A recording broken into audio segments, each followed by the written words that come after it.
Hare Krishna. Um, Welcome to this virtual Sunday feast from the home of Sri Sri Kishore Kishori here at ISKCON Chicago. Really exciting announcement before we turn it over to tonight's main speaker. The temple will be open as of tomorrow, though in a limited capacity. You should have seen it if you're on the ISKCON Chicago email list. Temple is open from 4:30 until 6:30 p.m. for darshan only. This means that we will continue to have our weekly Sunday feast program and other festivals online until a point where legal restrictions reduce, as well as consideration of everybody's health. So I want to thank everyone for your enthusiastic participation as we continue our programming, and looking forward to being in a place where we can all physically get together again for our Sunday feast program. But until then, at least we can take advantage of darshan at the temple. Again, that's 4:30 to 6:30 p.m. Darshan only, and only 10 people are admitted at a time. So there are certain restrictions to be compliant with local laws, as well as concern for public health. Finally, and more in an exciting way, I want to welcome tonight's speaker, His Grace Yogesvara Prabhu. So Yogesvara Prabhu is a disciple of Srila Prabhupada, and I'm going to share the bio that his team shared, and then just a little color to that as well. So after 13 years in ashrams of Europe and India, Yogesvara Prabhu returned to New York and taught Hinduism and Holocaust history at Hofstra University until he retired in 2013. And he lectures on journeys to enlightenment at universities and yoga studios nationwide. His yoga-related books include Here Comes the Sun, The Spiritual and Musical Journey of George Harrison, Swami in a Strange Land, How Krishna Came to the West, and Gita Wisdom, an introduction to India's essential yoga text. He's also a very active author and speaker on topics related to the Holocaust, and he's also a filmmaker and all-around educator. So a very well-rounded individual, and very, very thoughtful and thought-provoking individual as well. And it's been a few years since he's spoken to us as a congregation, so very excited to hear what you have to say this evening. And welcome back, Yogesvara Prabhu. I'll turn it over to you. Hare Krishna. Thank you so much. It's a pleasure to be back with the Chicago Temple. My thanks to the administration, to Yashodananda Prabhu, to Hemangi Mataji. And I hope all of you out there are safe and well and enlivened in your Krishna consciousness.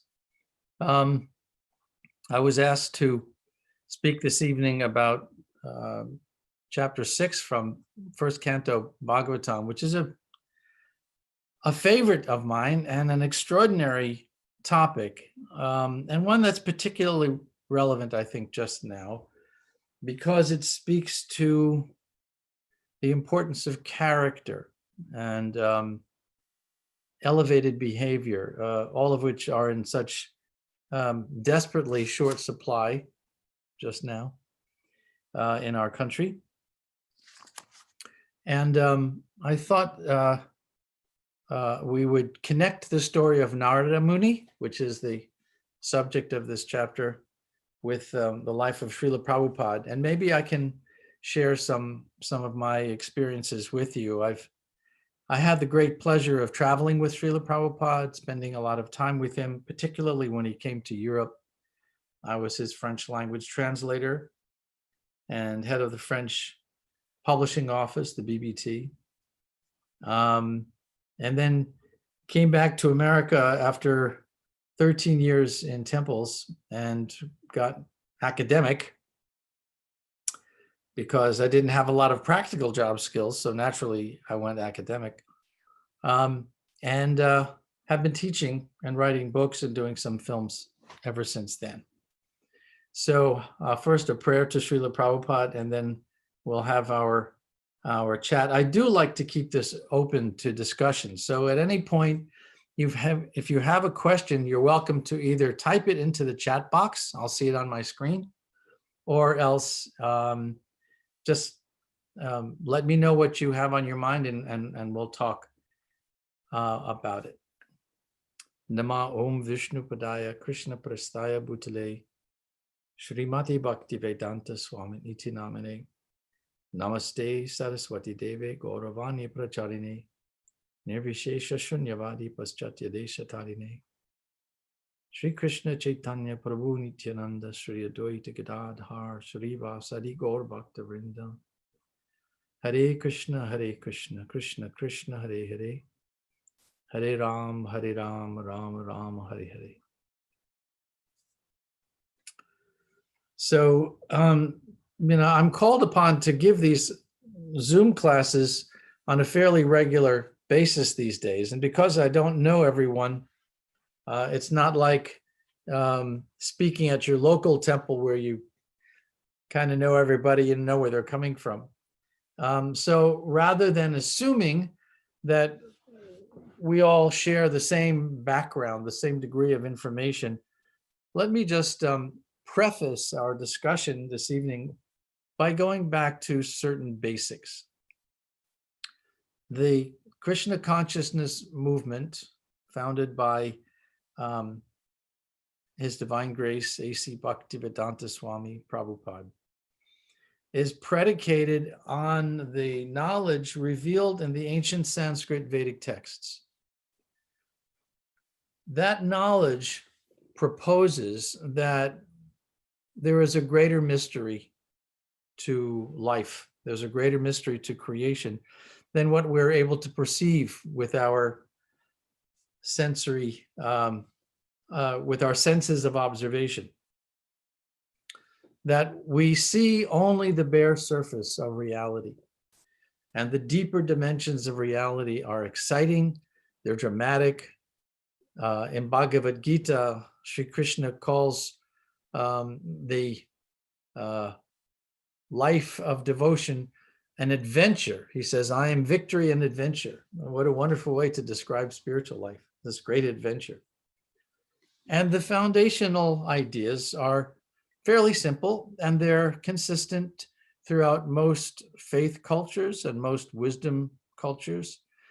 They say that life, whatever form it may take, whether it be human or animal or plant or mosquito or a flower, whatever we say is alive, is the vehicle for a spark of God. The eternal soul that inhabits the body and animates it with consciousness is not a product of matter. Now, that's the current trend in physicalist science, to define life the way everything else in creation is defined, as the byproduct of the interaction of particles and wave functions and forces and energies, that somewhere along the line, life comes into being through the evolution of material elements. Well, that's never been proven. And there are many arguments to support the Vedic perspective, which is that matter is generated from spirit, not the other way around. But that's the subject of a different discussion, which we can have sometime. Suffice it to say that the world we see around us is the world that came into being after the moment of generation of the universe. That moment of creation, which is often called the Big Bang or the point of origin, everything that occurred after that time is subject to the laws of the material energy as they evolved over the course of cosmic history. What there might have been prior to that moment of creation, that science is unable to evaluate. There are no tools, there are no electron microscopes or orbiting telescopes that are capable of penetrating past that moment of creation. The Vedic texts describe that prior to the creation of the universe, there is this ground of being, an eternal realm where life lives in its fullness, where all beings live in their fullness. for some reason, and I had a very interesting discussion with Srila Prabhupada about why this is so, some living beings choose to come into the material world. You might say out of a sense of curiosity. They wanted to know not what it was like to live with God, which is what they knew in the eternal realm, but what might it be like to live like God, to put ourselves as the center of creation. Those beings came into the material world and began the cycle of birth and death. And the longer a living being is implicated in the cycle of birth and death, taking body from one planet to another planet, one species to another species, the more we're here, the more our original sense of ourselves as eternal beings becomes covered over. And we fall into a forgetfulness. The word Maya refers to that state of forgetfulness, of imagining that we are somehow a part of the material nature around us, rather than a separate and distinct phenomenon of consciousness, which comes from a different background. Well, the question then becomes, if we are not the material body, and if we are eternal beings, what's our purpose? Why do we exist? Why do we exist at all? Materially, spiritually, no matter what we are, why are we here? What's the point in being here? The Vedas have a very wonderful description, a very answer to give to that question as well, which is that we're here to love. That the original purpose for creation was so that living beings could engage in bhakti, in devotional service, loving devotional service to the Supreme Being, Sri Krishna.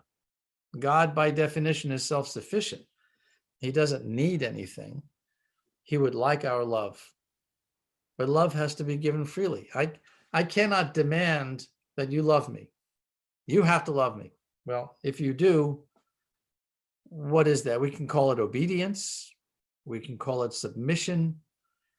But it's not true love. True love implies that there needs to be a volition, a voluntary effort of giving oneself fully.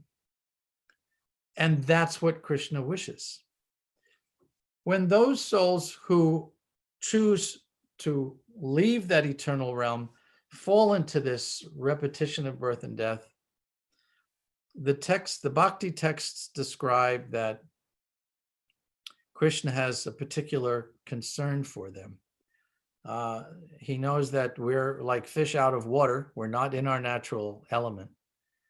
And that we're going to experience suffering and the futility of effort in the material world. So in order to help us achieve the fullness of our life, he will offer many different tools and means of support. He sends scripture, which is like a blueprint for living in the world without becoming entangled in it. He'll send his representatives, the spiritual master, the pure devotees, the saints and sages, to help answer our questions and guide us back to our original spiritual nature. Sometimes he comes himself. Those are called avatars. And there are many avatars, different categories of avatars. It's described that Krishna actually comes into this world every day. He's so concerned to see his parts and parcels happy again in service and in loving exchange with him, that he comes every day. Now it happens to be every day of Brahma, which is a very long time, but still it's every day. So the question then becomes, how do we qualify for that grace of regaining our lost souls? Well, there are some people who come upon that grace by sincere, concerted effort. They study the texts. Their sadhana practice is impeccable. They strive very hard, but it's not a guarantee. Knowledge alone is not a ticket into the spiritual realm. Study, determined following of regulative principles and rules is good. It's helpful because it brings us to the point of goodness, the mode of goodness being the gateway into transcendence. But ultimately, they are not sufficient. The ultimate tool is divine grace, which is causeless. I was sitting with Srila Prabhupada out on the back lawn of Bhaktivedanta Manor. I think it was 1975. And there were a group of us sitting around chanting on our beads, and we're just sitting there chanting. Warm summer day. And I looked around and a question came to mind. So I asked Srila Prabhupada, I said, how is it that there are maybe 10 people in a room, all of them unqualified for Krishna consciousness, for entrance into devotional life, and yet one of them becomes a devotee and the others do not? How is that? This is a little embarrassing, but by way of answer, he looked at me and he shook his head reprovingly and said, don't try to find a formula for causeless mercy. It's causeless. He said, ultimately, it's up to the mercy giver. Now that's worth some discussion, and it's a good segue into this 6th chapter of 1st Canto Srimad Bhagavatam. So let's do that by first recapping a little bit, consolidating, summarizing the story here in chapter 6. We're at a point where Narada Muni, the son of Brahma, the first being to appear in the universe, and the divinity who is credited with having completed the work of creation and populating the various planets with life, is Narada is speaking with Brahma, who is his father. And he's asking, how did you get to be Brahma? Hey, Dad, how did you get that job? And Brahma describes for Narada his epiphany at the dawn of creation, that he, after thousands of years of celestial years of meditation, Krishna was satisfied with my prayers to him. Brahma tells Narada, he parted the layers, separating the material world and the spiritual world, and I was able to gaze upon the beauty of the spiritual creation. And I felt so blissful seeing the Supreme Lord there in his original form. And he described a lot of things for his son Narada, so much so that 3 ages passed. Satya Yuga, Treta Yuga, Dvapara Yuga came to an end, and only one age lay ahead, that is Kali Yuga, the age of quarrels and war and sorrow. And Brahma looked into the future and said to his son, things are going to grow progressively worse with time now. People in the age of Kali will not grasp even the basic principles of spiritual life, that they're not their body, that they're eternal souls. So he looked at his son Narada and said, I have a service for you to perform. I want you to take this science of Krishna consciousness and expand it. Go out and teach in a way that the souls of Kali Yuga will understand, and in a voice that will reawaken their devotion to the Supreme Personality of Godhead. Narada asked his father, he said, okay, well, by what means will the souls of this age be able to cross over the dangerous waters of the ocean of Kali Yuga? And Brahma's response to him was that in the age of Kali, simply by chanting the divine names of the Supreme Person, all material contamination will be washed away. And Narada said to him, well, which names, Father? Lord Vishnu has so many names. And in the Kali Santarana Upanishad, we have Brahma's answer to Narada. He says, in these 16 names, Hare Krishna, Krishna Krishna, Hare Hare, Hare Rama, Rama Rama, Hare Hare, will be found the remedy to Kali's influence. And there is no better remedy to be found to alleviate the suffering of this material condition than the recitation of these names. And by doing so, the Supreme Person himself will come before you, just like the sun appears when the clouds part. So Narada set out to do as his father had requested. He collected all of the many Vedic texts, and he wrote some of his own texts as well. And he outfitted himself with a veena that fit snugly on his shoulder, and he embarked on a journey across the universe to spread the glories of the holy name. So this story was told by Narada to his disciple Vyasa.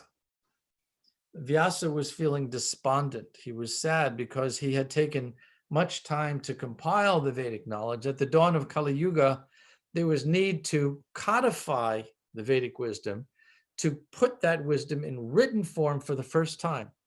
Prior to that moment, people had such heightened intelligence that just hearing once from the lips of the guru, the disciple was able to retain, absorb, and realize that knowledge fully.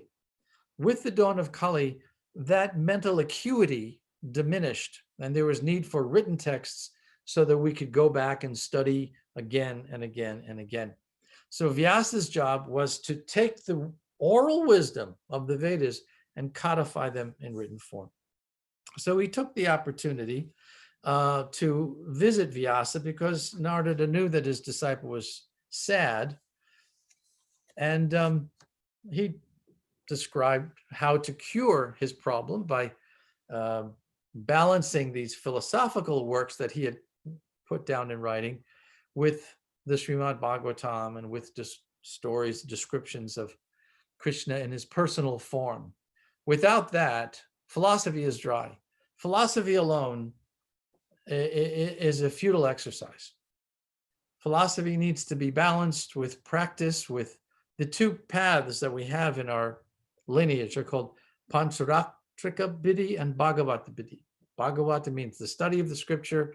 Pancharatrika means the worship of the deity, a constant remembrance that there is a personal relationship of love that we have with the Supreme Being.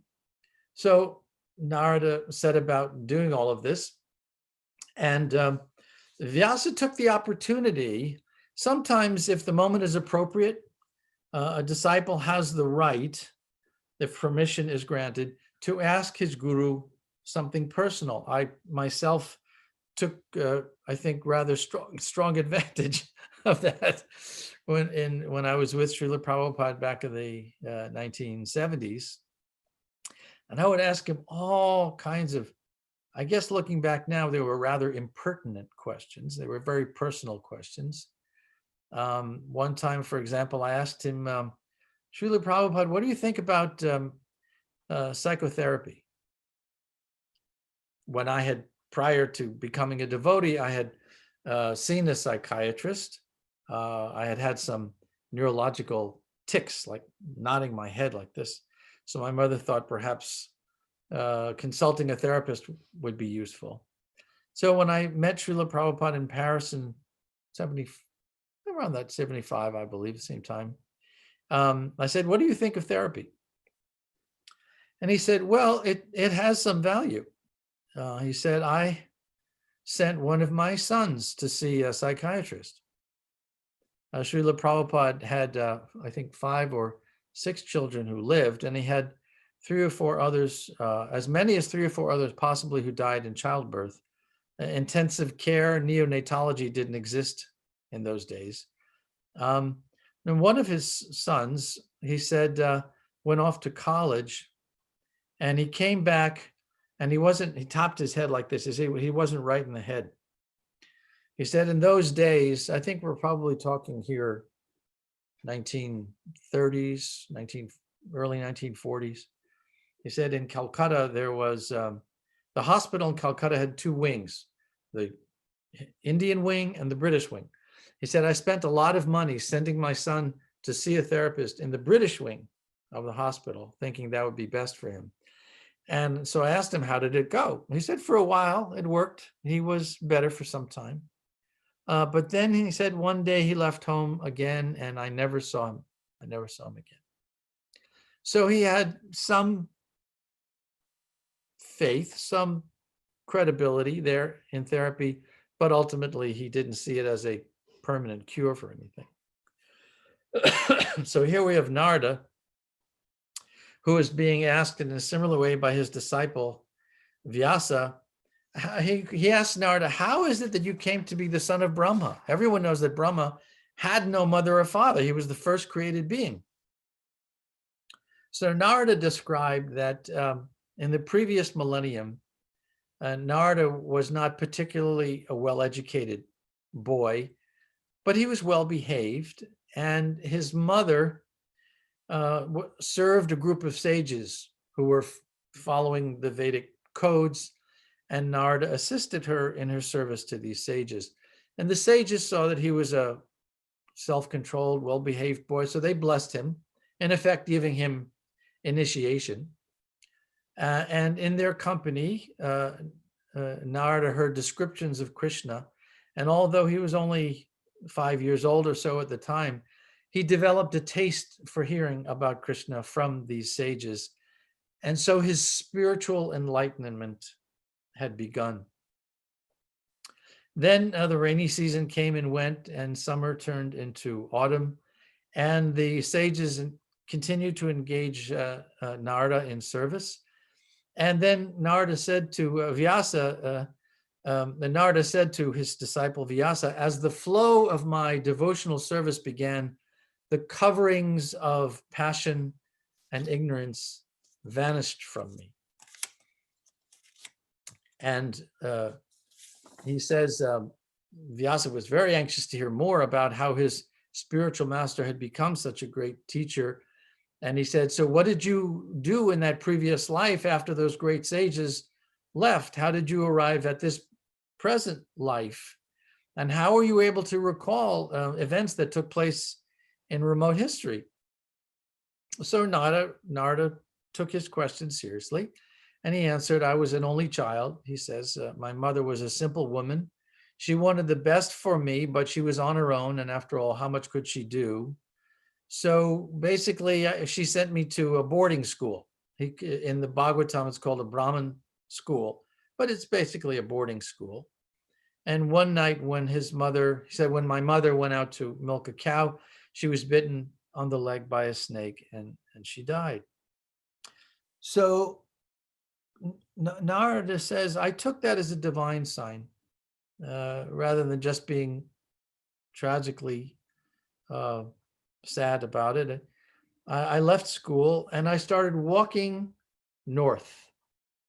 I passed through a number of towns and villages and some larger cities, and I came to a mountain range. It was very beautiful. There were rich mineral deposits, gold and copper, and reservoirs of water that echoed with birds. And I passed through bamboo forests. He says those were tough. The bamboo forests were hard going because of the reeds and the sharp grasses. He says the forests were worst of all. They were dark and full of dangerous creatures. And whenever I grew hungry or tired, I bathed in a river or a lake, and that refreshed me.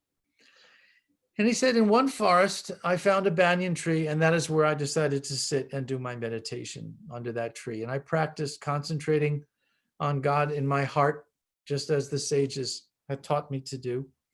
And first, when I was just thinking about Krishna, it was theoretical. But then one day he actually appeared to me in my heart. And I was overwhelmed seeing my beloved Lord there on the lotus of my heart. I was overwhelmed by this feeling of love, and I started to cry. And he says, Vyas, that feeling just overpowered me. And every part of my body felt it, this this ecstasy, and I lost myself in that moment. So naturally, Vyasa is mesmerized. He says, then what happened next? Narada says, well, then he disappeared. And that shock almost killed me. This try as hard as I could no longer bring him back. I no longer had that vision of him in my heart. But then I heard a voice, and it was Krishna telling me that he was sorry. He regretted that I would not see him again in this lifetime because I had not yet given up worldly interests. He said, you've seen me once, and this was to help you let go of all of your material desires. And now that you have seen me, even at that moment, when the cosmic creation comes to an end, when the universe is annihilated, when the waters of devastation overwhelm the entire planetary systems of the universe, you will never forget me. You will remember everything. And then he stopped speaking, and Narada said, I felt such gratitude. I bowed my head. And from then I passed my life, and my life came to an end. And in my next life, when there was again creation, and Brahma awoke and began creating, I appeared in spiritual form, spiritual body, as the son of Narada. And he said, since then, by the grace of Lord Vishnu, I travel everywhere, constantly singing the names of the Supreme Lord, playing my veena. And now he appears in my heart. He tells Vyasa, now he appears in my heart as soon as I begin to chant. My experience, he said, is that anyone who chants crosses over the ocean of cares and anxieties. And he said, Vyasa, you too will find that satisfaction. And then Narada departed, playing on his veena and chanting the holy names. So there are many questions that come up when we hear this story, and they relate to Srila Prabhupada as well. What does it mean that we worship the spiritual master as good as God? What does it mean that the spiritual master is pure, faultless? Is the spiritual master a descent from the spiritual world? Or as Narada is describing his own life, is he a Jiva Atma who comes up through the levels of purifying consciousness until he achieves that state of bliss when he sees God within his heart? Or might it be that it's both? Those are some of the questions raised by this chapter in Srimad Bhagavatam. And I think I'd like to leave the second half of our time together open for you to ask questions, make comments if you wish. The same information will come out as if I kind of prattled on for the next half hour, but I'd rather engage in discussion with you. So please let's, Yashodananda and Prabhu, if you'd like to open this up for discussion, maybe you can take the helm and pass questions along if you're the one. Sure, Prabhu. I'm not seeing anything coming through YouTube in terms of questions yet, but we'll give that a minute. Mm-hmm. But I guess if you could expand a little bit just on where you were going with, I guess, the position or origin of Guru, if you could just elaborate on that, because I think that would be a really interesting topic to Sure, of course. start the exploration. There's this interesting phenomenon in the bhakti perspective on the nature of consciousness, that it's possible for one soul to be the citizen of two different worlds. This dual citizenship of the spiritual realm and the material realm is possible by the grace of God. It is an honor that is bestowed on someone who's finished all of their material interests. Tamal Krishna Maharaj, who was my roommate when I first joined in the London Temple in December of 1969, asked this question of Srila Prabhupada. He said, should we understand you to be like Narada Muni, someone who was a conditioned soul and then became a pure devotee, or are you a Shakta Vesha avatar who has descended from the spiritual realm? It was a rather, that made my questions look simplistic. That was a really bold question to be asking Srila Prabhupada. And in the letter that Srila Prabhupada sent Tamal Krishna in reply, he kind of intimated that you're treading on some tricky territory here. Prabhupada's reply was, what does it matter? He said, what does it matter? Whether the spiritual master is someone who has come up through different levels of consciousness to achieve a state of grace by the mercy of the Lord, or if he is someone who has come down by the mercy of the Lord, the grace is the same. What does it matter? And I think if there was any little bit of a jab there at Tamal Krishna, it's watch yourself, be careful that you don't make some artificial distinction. This person, this great soul, Narada Muni, that's from some celestial realm. Other gurus, they come up through the ranks, so to speak.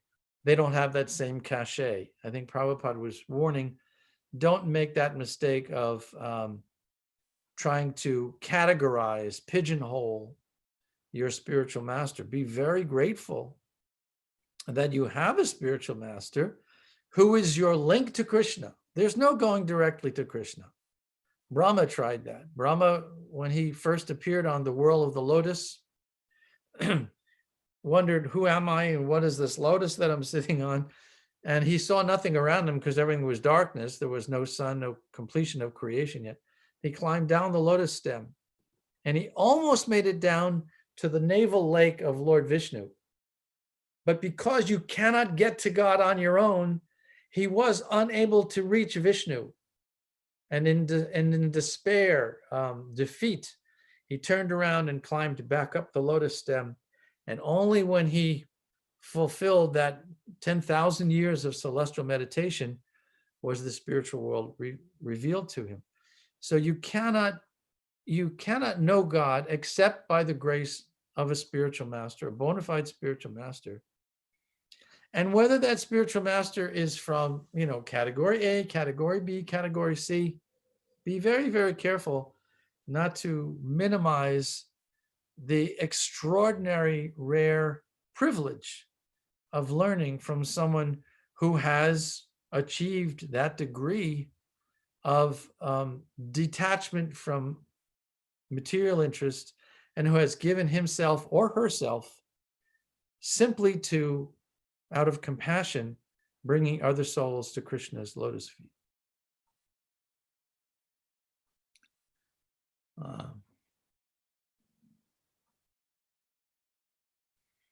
So the first, I'll tell you a quick story. The first time I met Srila Prabhupada was in 1972, I think, when he came from that meeting in Moscow with Professor Kotowski. Maybe somebody knows. I think it was summer of 72. He arrived in Paris, and somehow I managed to get back to the house in the Paris suburbs that was the temple with Srila Prabhupada before any of the other devotees were able to get back from the airport. And so it was just me and Prabhupada in the house. Prabhupada's servant, Nandu Kumar, was down in the kitchen cooking his lunch. And I heard Yogesvara. I had never been alone with Srila Prabhupada before. I had just met him at the airport. So I ran into his room and offered my obeisances and sat up. And Srila Prabhupada was sitting on a cushion, maybe about this thick. And his eyes were closed. His hand was in his bead bag. And he was kind of running his finger along his head, almost like he was tracing the path of thoughts going through his mind or something. And with his eyes closed, he said, now you have to remember, this is the first thing he ever said to me. He said, throughout my entire life, I have never forgotten Krishna. Even when I was a boy, I had my dolls. He called them his dolls. And then he opened his eyes and he put his finger in his bead bag. He put his hand out about maybe 10 inches off the floor in order to show me how the height of the deities he had when he was a boy. To this day, I don't know why that was the first thing he chose to say to me, whether he was trying to reassure me that, you don't need to be concerned. I'm qualified to be your teacher. I can help you in your spiritual life, or whether he thought I might have had some doubts about him. I really don't know. But it was memorable that was the first thing he would choose to say to me. And I'll just tell you one other story from the following day. I went into his room and I said, Srila Prabhupada, in your in all of your lectures and books, you praise the gopis, you elevate the gopis as the greatest devotees of Krishna. Is that what you would like for us, your disciples? Do you want us to love Krishna like the gopis love Krishna? And he said, well, that's very nice if you want to do that. He said, but you have to be completely free of all material desires. He says, for now, you should read books. And he said specifically, read Chaitanya Charitamrita and read Chaitanya Bhagavat. Now that was interesting because he had not translated Chaitanya Bhagavat. He never did. But he said, you should read those books. So there's another part to this discussion. I said to him, well, all right, I'll do that. But I'm still curious, if the love of the gopis is the highest love for Krishna, why would anybody want to be anything else? Why would anybody want to be a cowherd boy or the mother of Krishna or the servant or the friend? And Prabhupada smiled and he said, you don't understand something about spiritual life. He says, in the eternal world, whether you're a little glass or a big glass, when you're full, you're full. And I think that's one of the most beautiful things I've ever heard in my life. I've never forgotten it. And it says something spectacular. It says, we really need to get over ourselves. That we're better than that religion, or our way is better than that way. We have no right to judge anyone. I remember meeting a Franciscan monk in Paris when I was still a very young devotee. And he spoke about God in a way, to this day, I remember it. He didn't have any idea of Krishna and Vrindavan or Radha Krishna, Madhurya, Leela, Mahabhava, any of that bhakti rasa theology. But his love for God was so clear to me that I pray that someday I might have one taste, one little bit of the kind of love that monk was expressing for God. So let's just be very careful. Humility is the first step on the road to Krishna consciousness.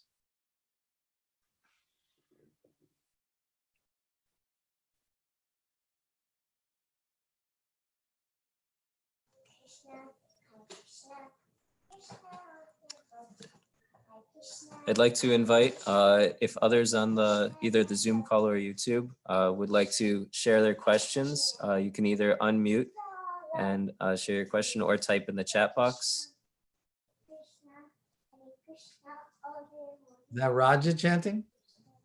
Yeah, that's Rajalila chanting. Pure devotee. Just see.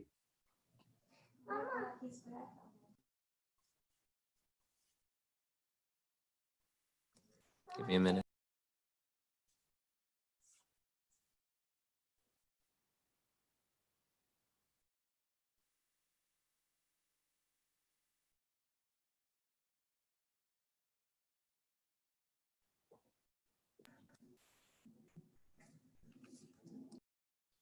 If anyone has any questions or comments, you're welcome to unmute your phone and just speak up.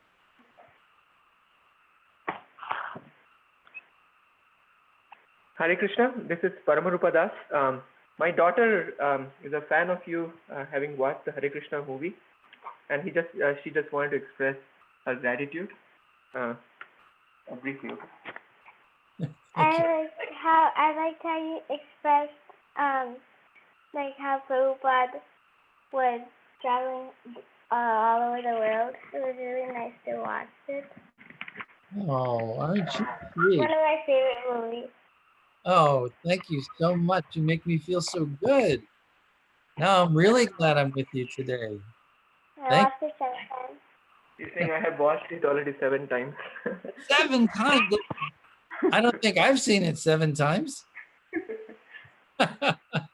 Thank you so much. Thank you. I appreciate your kind words. Okay, thank you.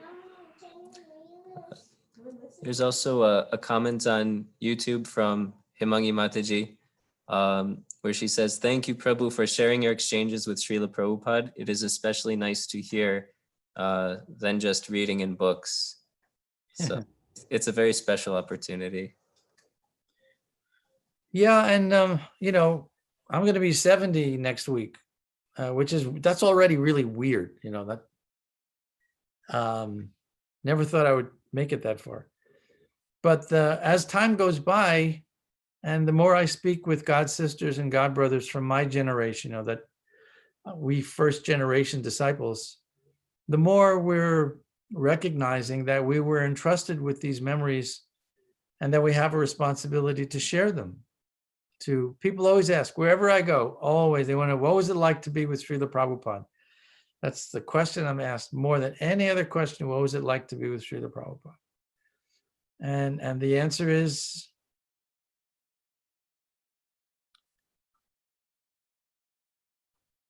you felt like this was where you were supposed to be. You felt like you were home. You felt like you didn't, all your questions were automatically answered. Before you'd go into Prabhupada's room, you'd always have a list. I got to ask him this, I'm going to ask him that. And as soon as you was with him, boop, all the questions kind of disappeared. Yes, because just being there with him, he was proof positive that Krishna is real, that Krishna consciousness is real. And what I so appreciated about being with Srila Prabhupada was that he was able to take every single moment of his life, going back to his earliest childhood memories, and use them to evoke some understanding of Krishna consciousness. He could talk about anything, politics, recipes for prasadam. He would tell some silly jokes sometimes. He could talk about things in the news, anything at all. We'd be on a walk, you know, in Hyde Park, London, you know, and he would turn some little moment into a Krishna conscious lesson. In India, Srila Prabhupada had access to neem twigs. That's what he used for toothbrushes. There were no neem trees growing in London, but in Hyde Park, there were willow trees. And you can almost get the same kind of effect if you kind of chew on the end of a twig. You can make a bristle out of it, and you can brush your teeth like that. Neem is best because neem wood has medicinal qualities, but the willow twig can work just as well. So his assistant reached up, and Prabhupada asked, "Come get me a couple of twigs for toothbrushes." So his assistant reached up and broke one off, and then he reached up, took off a second one. As he was reaching up to break off a third branch, Srila Prabhupada put up his hand and said, "No, do not disturb more than necessary." Think to myself, do not disturb more. He's taking twigs from a tree. And yet he's not just seeing a tree, he's seeing the soul in that tree. And he does not wish to disturb that being more than necessary. Here was someone on a world mission, to spiritualize the entire planet. And he stopped his assistant from taking a third twig. Every little moment, everything about him had spiritual significance. It was a wonderful, direct encounter with love, with what it means to love somebody so much that you're thinking about that person all the time. Prabhupada it would take 30 seconds before a conversation about no matter what else would swing right over into a conversation about Krishna. 30 seconds, and you were talking again about Krishna, because he loved him. He loved Krishna so much. Well, Hare Krishna, Prabhu. A couple more questions are coming in. One of them is, you use the phrase citizen of two worlds. I was wondering if you could share with all of us what that means to you with respect to your own journey and deepening in your Krishna conscious journey. Just, what it meant to internalize what that means in your life and your spiritual pursuit. boy, you ask a lot on a first date, don't you?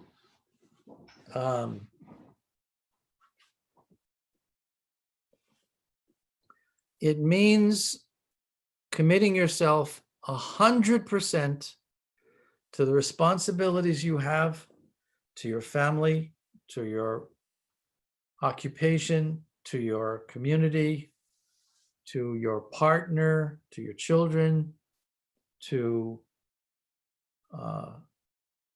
whatever your responsibilities may be, that you're committed 100%. You don't hold anything back. And yet at the same time, there's this part of you that you will always be holding back, because that's the part that belongs to your spiritual master and the Supreme Lord, and nobody has the right to interfere with that. So that's an impossible situation. How do you give yourself 100% to two different things at the same time? Well, it is possible. Andantarastam Panamanu Chayantarastam Govindamari Purusham Tamaham Bhajami. Krishna says in Brahma Samhita, I am within the atom and I am between the atom. God, in other words, is there in the details. And rather than shirking responsibility, rather than running away from responsibility, rather than being bitter about difficult responsibility, citizen of two worlds means that you are able to go inside the challenges of your life, the things that cause you the greatest grief and the greatest hardship, and you find Krishna there. Now, that does not mean that you foolishly stay in a dangerous situation. If you're in a dangerous situation, get out. Don't say to yourself, well, I guess Krishna wants me to be in this dangerous situation. No, that's not spiritual. That's silly. That's foolish. If you're in a dangerous position, an abusive relationship, or you're working for a company that's immoral, irresponsible, doing things illegal, whatever it may be, use your intelligence. Move away from that. But know that a Krishna conscious life is a life that equips you with the resources, the tools, the insights, the wisdom to go inside a situation that would completely defeat a materialistic person. And you have the ability to turn that around. Don't do it artificially, because you can get yourself into trouble like that. But by steady progress in your spiritual life, you will reach a point where ultimately you will not find the difference between external and internal, between material and spiritual. Everything has a place in devotional life. And the more we begin to see how blessed we are and how we are being guided by the spiritual master without and the Supreme Lord within our hearts, the more this world becomes the spiritual world. So a citizen of two worlds doesn't mean that physically you're in one place and physically you're in another place. It means that you're in one place. And yet that one place, as much as it may appear to others to be the material world and a terrible dilemma, to you, because you are a devotee, you are seeing Krishna there and an opportunity for service. That takes practice. Thank you, Prabhu. Another question and then just a general request I'm seeing in the thread. First question from Paramatma Prabhu.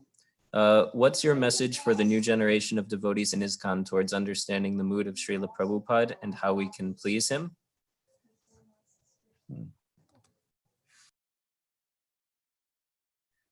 Wow.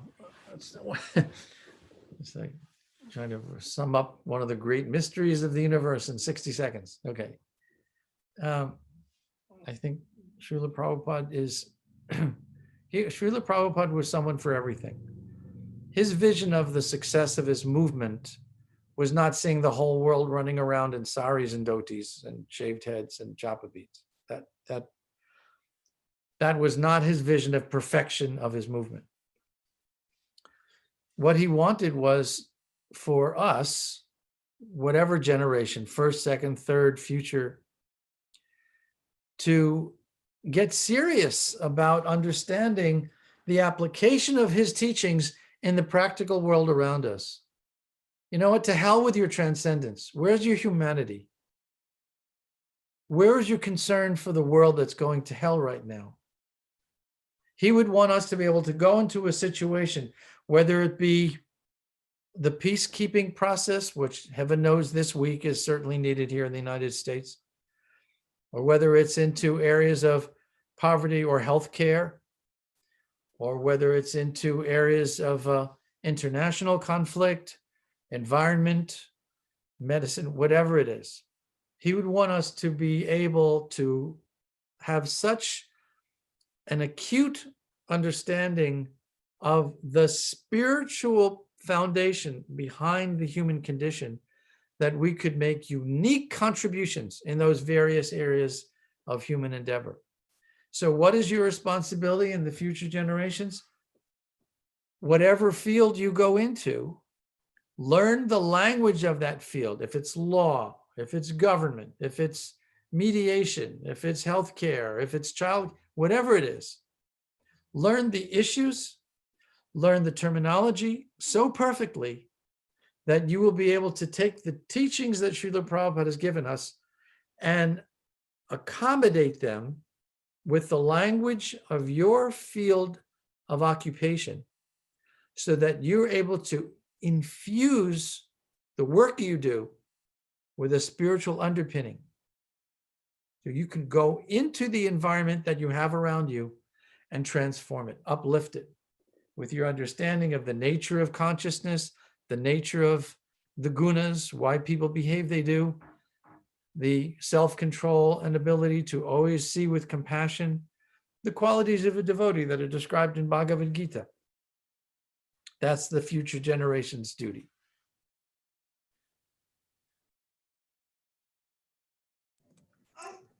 All right. I think we're at time unless there are other burning questions. Hare Krishna. Yes? Hare Krishna, Prabhu. This is Himangi. Please accept my humble obeisances. Oh. Wonderful, wonderful response to Paramatma Prabhu's question. I couldn't resist but to ask in this forum. We are starting a new initiative in Chicago here. It's a book club, and one of the book is your book, Swami in Strange Land. We plan to do that as reading that in our book club. And I was wondering, I would like to invite you either, before we start reading the book or after we read the book, for you to come and give your association and share something with us. I was wondering if you would be willing to take up this offer, and because it's amazing. I just loved your presentation. I've always loved your presentation. So thank you so much. Thank you, Madam President. It's an honor. Thank you. Thank you, Prabhu. Let me know, and I'm here to be of service however I can. Thank you. Thank you, Prabhu. Hare Krishna. Well, and congratulations, by the way. Thank you. All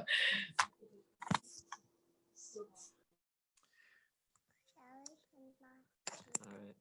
Well, Hey, Raj, how you doing? thank you so much, Yogeshwara Prabhu. If there are no other questions, if you want to have a closing statement, otherwise we can conclude this Sunday feast discussion.